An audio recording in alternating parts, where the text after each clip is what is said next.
Well, that's real strange because Osama bin Laden was created by George Bush when he was head of the CIA, and the Afghanistanis were fighting the Soviet Union, and George Bush's CIA recruited Osama bin Laden, trained him, helped him recruit his terrorist cell members, trained them on how to make bombs and blow things up, financed them, gave them money, and supported them.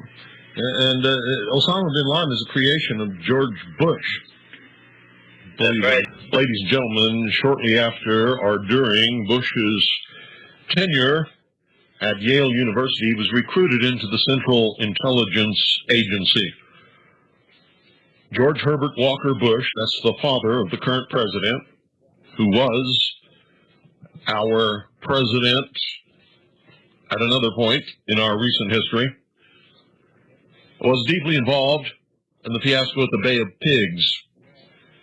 Now, all of this stuff is on record. It's been published in many, many books and reports and articles, for years.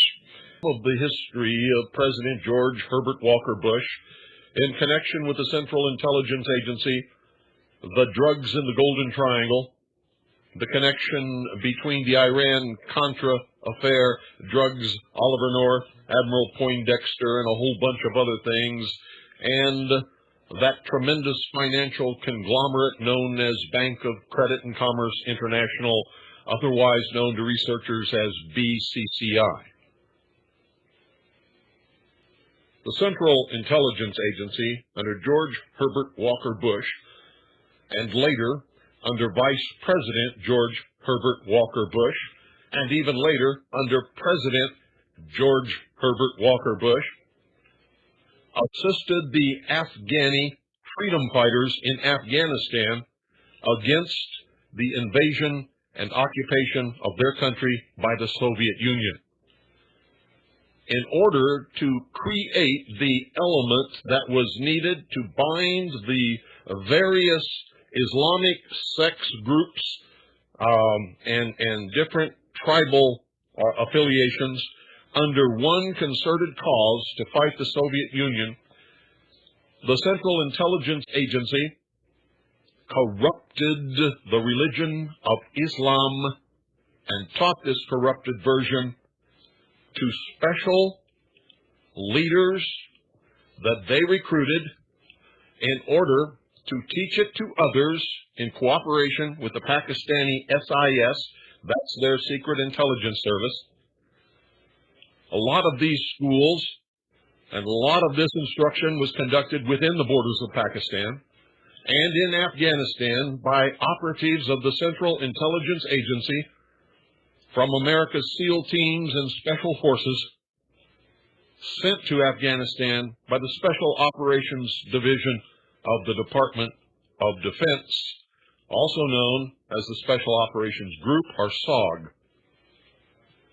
All of this, too, is a matter of record. A friend and business partner of the Bush family for many years, the senior bin Laden, sent his son to help in this effort.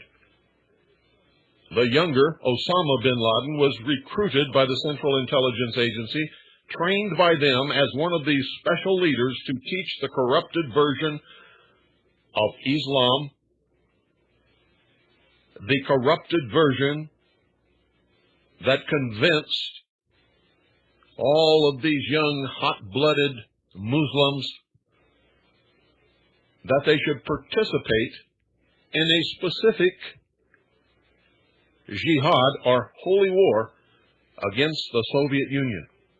Arms were furnished by the Central Intelligence Agency, and there were advisors from the United States of America with these people as they fought the war against the Soviets for all of those years. Now, for that as a background, and most of it already published and in the public domain in many different books, in many different papers, many different reports, has come out in Senate and House investigating committees during their questioning. A lot of it came out during the so-called Iran-Contra affair and in a whole lot of other investigations in and out of government. And others have going to quote to you from a book entitled Fortunate Son, written by J.H. Hatfield. J.H. Hatfield. When this book was first published, ladies and gentlemen, the copies extant are already out to the public sector, were rounded up somewhat mysteriously. The publisher withdrew their support of the book. The plates used for printing the book were smashed, and the book was, the way they say it in the publishing business, put upon the shelf. I'm going to begin quoting from a chapter entitled Ties That Bind, beginning on page 54, second to the last paragraph. George W.'s early days, or early years, in Midland, Texas, coincided with heady days for West Texas, touched off by the 1973 Arab oil embargo, as the price of crude eventually soared to more than $30 a barrel, and economists predicted it would go even higher. The junior Bush desperately wanted a bigger piece of the action, to strike it rich like his father did years earlier, but without using any of his own money.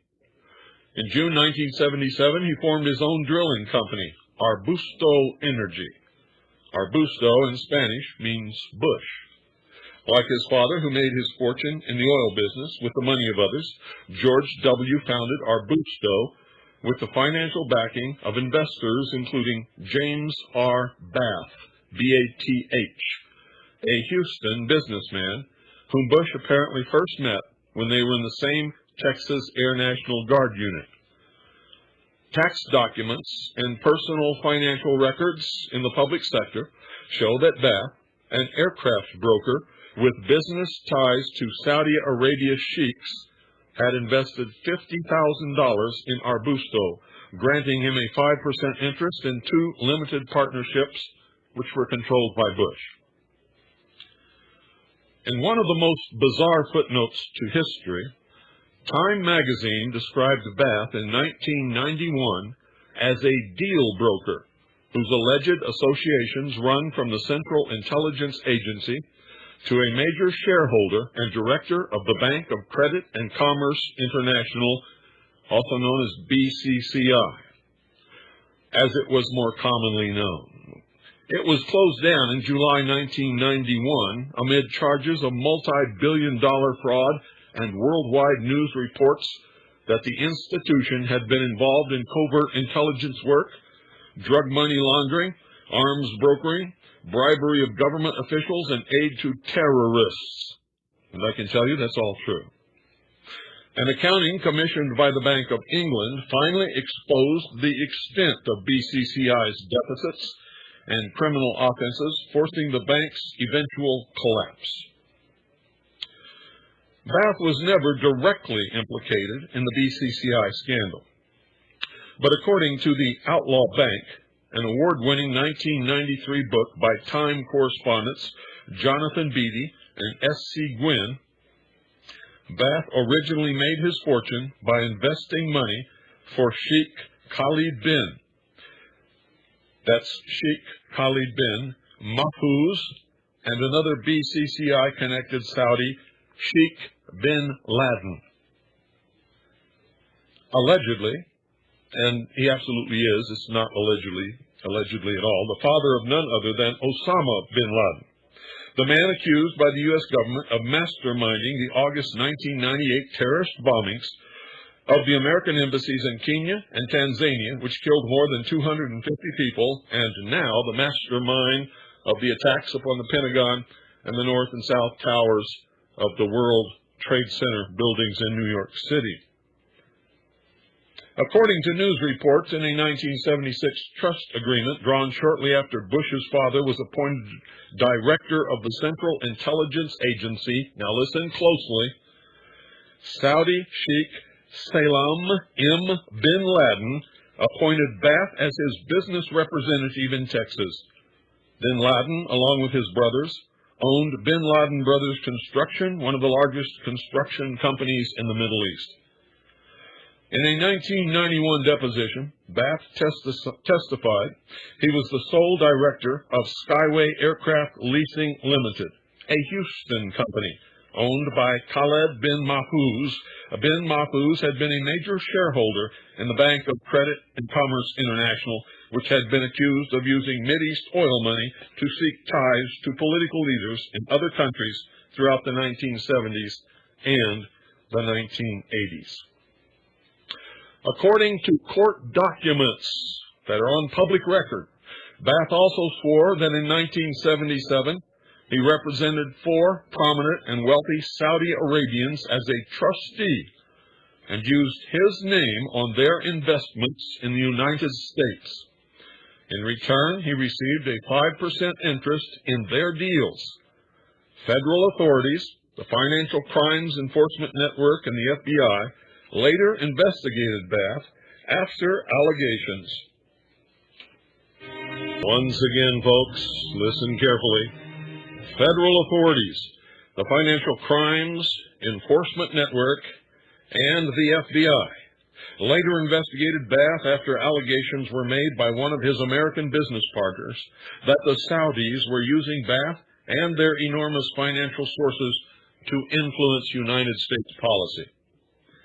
Time reporters Beatty and Gwynn suggest in their book that the $50,000 Bath invested in George W.'s Arbusto Energy Drilling Company may have belonged to Bath's Saudi clients, since the Houston businessman had no money of his own at the time. The truth is, the only source of his investment money was from the Saudi investors whose names I have already quoted to you. Ironically, the money used to underwrite the first business venture of a possible future president of the United States may have been derived, at least in part, from the family fortune of Saudi terrorist Osama bin Laden. In 1990, in an attempt to distance himself and his presidential father from the growing BCCI scandal, George W. Bush stated in an interview that neither he nor the elder Bush had ever conducted business with James Bath. It was a bold-faced lie.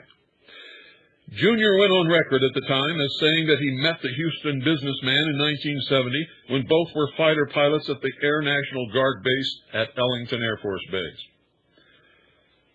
President Bush, quote, knows Bath the way he knows thousands of people, end quote, his son told the press. And the two men could not be considered good friends. Another bold-faced lie. Quote, I've never done business with him, and I know the president hasn't either, end quote. Another bold-faced lie. Because, ladies and gentlemen, a few months later, the release of tax documents and personal financial records into the public sector forced George W. Bush to admit that Bath had indeed been one of Arbusto Energy's original investors.